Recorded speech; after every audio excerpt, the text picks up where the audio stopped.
Welcome to the Heads Together podcast. I'm your host, Jill Mokes. Thank you for joining me in 2025. Oh, Happy New Year, everyone. It is so good to be back here on the mic and sounding a little bit more healthy, although I wouldn't say I'm like 100%, but you beautiful, wonderful listeners were so kind to me about last week's episode. I had loads of really lovely comments and messages and emails about last week's episode where I was so full of kind of cold and didn't have a lot of voice. And it's still not completely there, but we're just going to go with it anyway. The other thing I had a ton of positive feedback about was the topic of last week's episode. And so I want to pull on that thread a bit more this year because I think it's really relevant for us as we come into the new year and make plans for what we're going to achieve this year in our businesses and our coaching practices.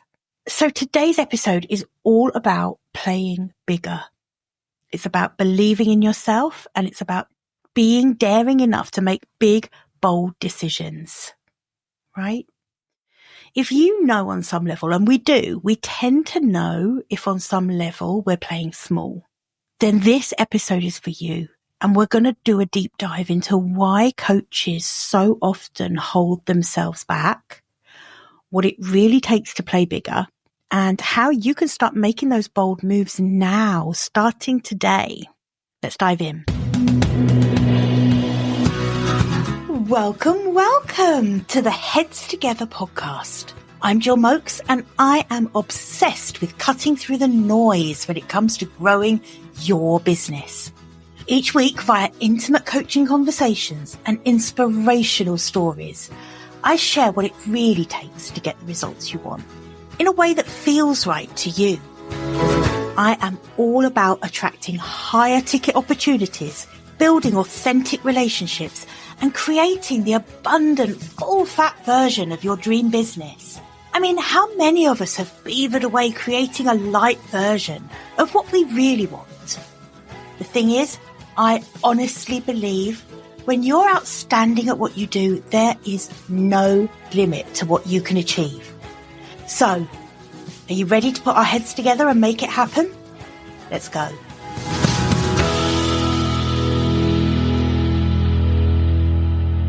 So let's start by just calling out something that we don't really like to admit, I guess. And that is that sometimes we deliberately play small because it just feels safer, more comfortable, and we're frightened.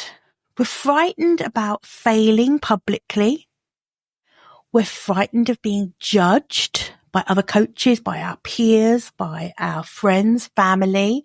We're frightened of the embarrassment of not achieving something that we have publicly kind of set our sights on. And I think sometimes, yes, we're questioning whether we're good enough to take up space, whether we're good enough to charge the higher prices, to be unapologetic about putting our own voice out into the world authentically. But here's the thing, playing small doesn't serve you, and it definitely doesn't serve your clients. If you're holding back, if you know on some level you're not really putting the whole of you out there as a coach, you're not being bold, you're not putting audacious offers out there to help people, then you are essentially hiding yourself away from the people who need you.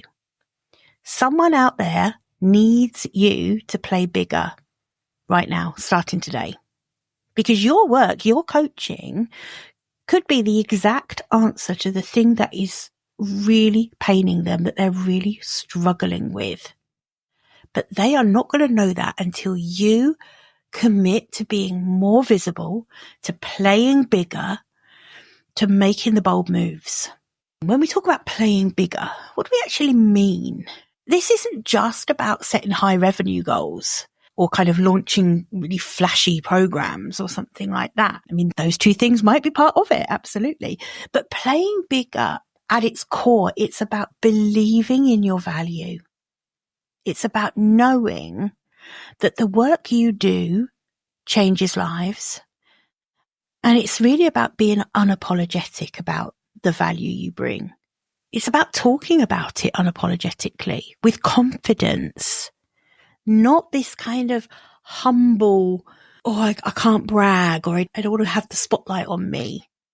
It's about believing in your value and knowing that the people who need you need to know about you. It's also about making bold decisions. I'm a huge believer that the best and most successful entrepreneurs are the people who get really good at making decisions.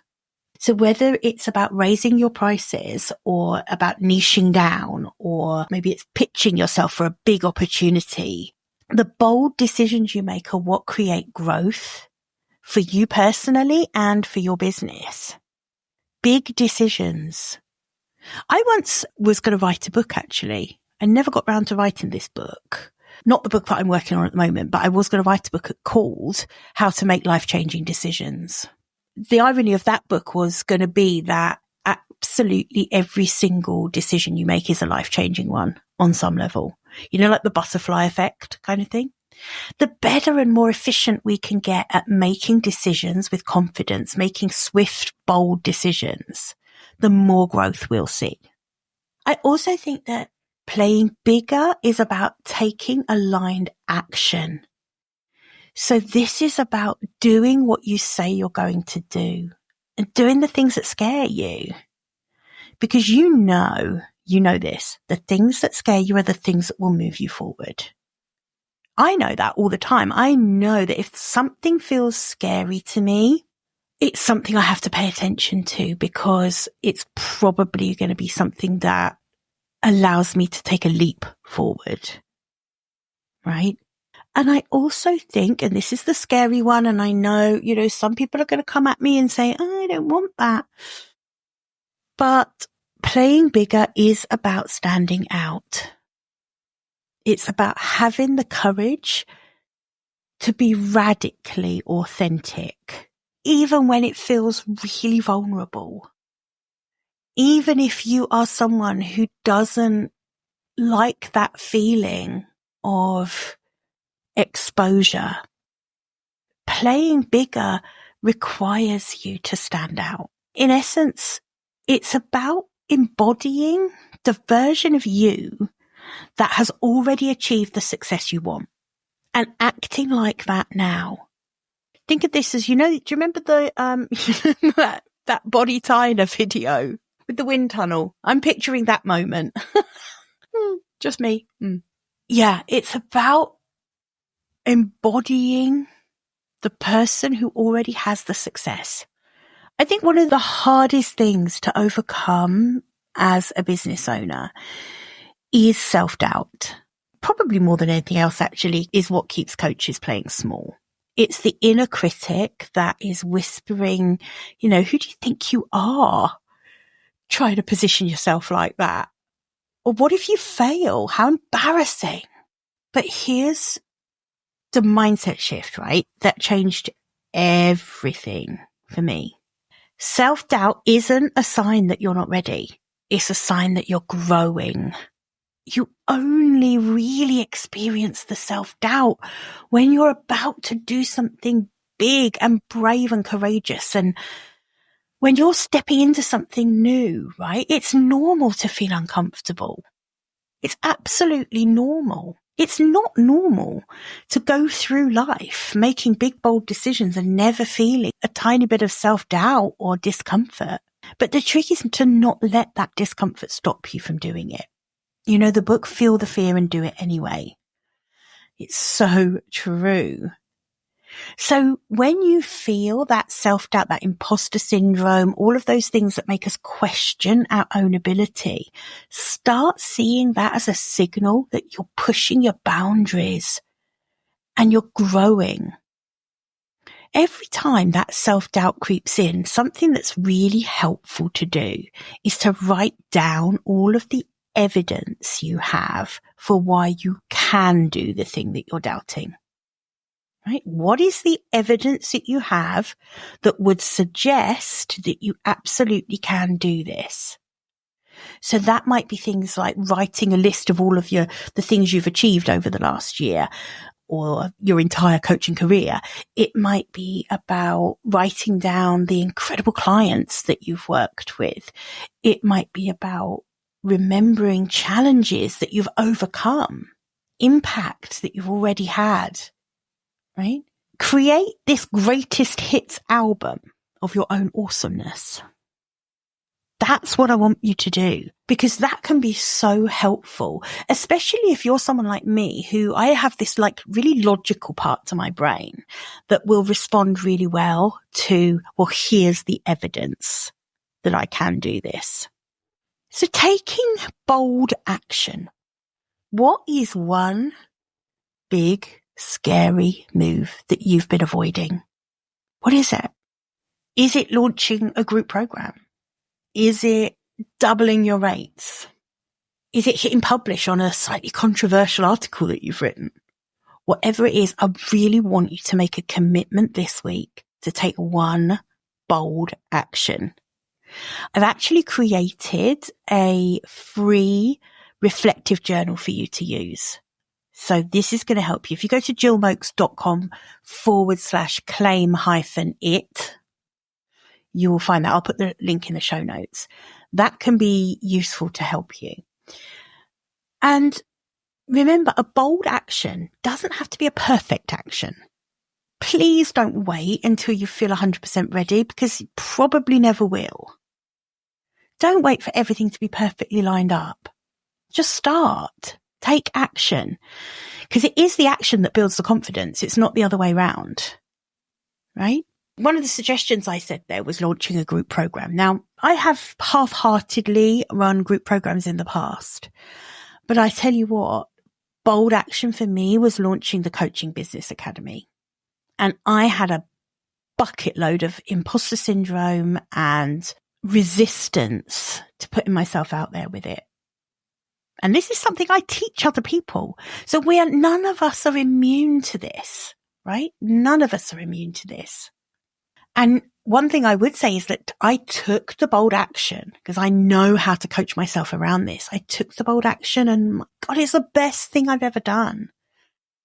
We're starting the 3rd cohort on Wednesday. You know, and we're getting the feedback we're getting is just amazing from the academy. Coaches in the academy are getting so much from it. They're already seeing a difference. Feeling a difference in the way they're positioning themselves, in the way they're talking about their offers. So, you know, this stuff works. And imagine if I had just bowed to that resistance and not taken the bold action and got this just launched. And was it perfect? No, absolutely not. Is it getting really, really, really good? Absolutely. I didn't wait for everything to be perfect to launch. I knew that this would change the lives of the coaches who joined up. Not because it was perfect, because I built it with my bloody heart. So here's a challenge for you. Oh, the throat's going again. Sorry. After this, you've finished listening to this episode, I want you to download the Claim It workbook, the reflective journal. And I want you to fill it out and pick one bold action that you can take the first step of today, right? Bonus points if you tell someone else about it and hold yourself accountable. And actually double bonus points if you email me and tell me about it so that I can hold you accountable.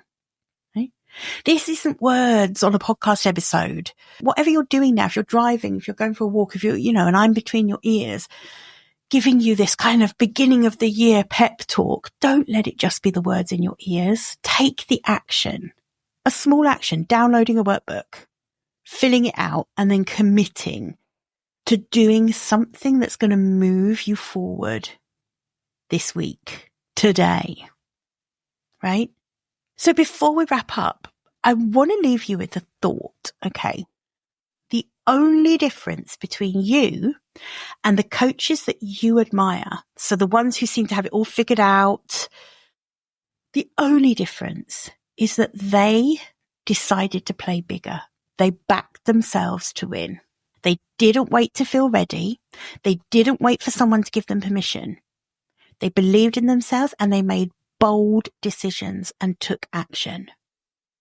Right? You have that same potential.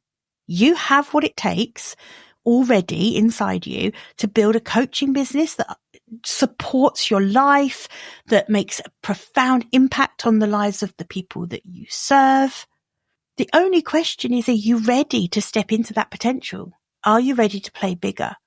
Because you can keep choosing to stay small, and you can give all of the reasons for that you like, that you're an introvert, that you don't like to be the center of attention, that you don't want to be loud, that you don't want to add to the noise. I hear that one all the time. I don't just want to add to the noise. Then don't add to the noise. Add something remarkable to the arena. This is about the ripple effect that you get to create when you show up fully. I hope this one, I feel a bit breathless, like I've been on a slight rant-a-thon with this one. But this is something I feel so bloody passionate about, because it drives me actually slightly mad when I see really good coaches that are hiding their light under a bushel and are they have just so much to give their clients, and yet those clients don't even know they exist. Because they're not playing big, they're not taking opportunities by the horns, they're not putting themselves out there.